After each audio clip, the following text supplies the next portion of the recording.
Kozhikode sex റാക്കറ്റിന്റെ കെണിയിൽ പെൺകുട്ടി അകപ്പെട്ട സംഭവത്തിൽ ഒരാൾ കൂടി അറസ്റ്റിലായിരിക്കുന്നു.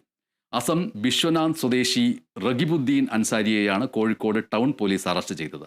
ഇതോടെ ഈ സംഭവത്തിൽ ഒരു സ്ത്രീ ഉൾപ്പെടെ 3 അസം സ്വദേശികൾ പിടിയിലായി.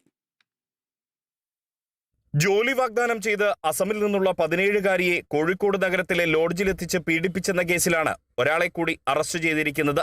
മഞ്ചേരിയിൽ നിർമ്മാണ തൊഴിലാളിയായി ജോലി ചെയ്തു വരികയായിരുന്ന അസം സ്വദേശി റഖീബുദ്ദീൻ അൻസാരിയെയാണ് Kozhikode town police inspector P ജിതേഷിന്റെ നേതൃത്വത്തിൽ പിടികൂടിയത്. കേസിൽ മുഖ്യപ്രതിയായ ഫുർഖാൻ അലി, ഇയാളുടെ സഹായിയായ സ്ത്രീ അക്ലിമ ഖാത്തൂൻ എന്നീ അസം സ്വദേശികളെ നേരത്തെ പോലീസ് അറസ്റ്റ് ചെയ്തിരുന്നു.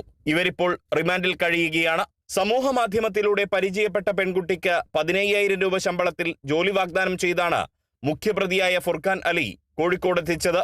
ഏപ്രിൽ 14-ന് കോഴിക്കോട് എത്തിച്ച പെൺകുട്ടിയെ 2 ഇടങ്ങളിലായി പാർപ്പിച്ചായിരുന്നു പീഡനം.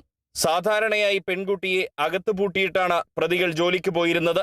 എന്നാൽ ഒരു ദിവസം പുറത്തുനിന്നും പൂട്ടാതെ ഫുർഖാൻ അലി മുകളിൽ പോയി ഫോൺ വിളിക്കുന്നതിനിടെ പെൺകുട്ടി സാഹസികമായി രക്ഷപ്പെടുകയായിരുന്നു.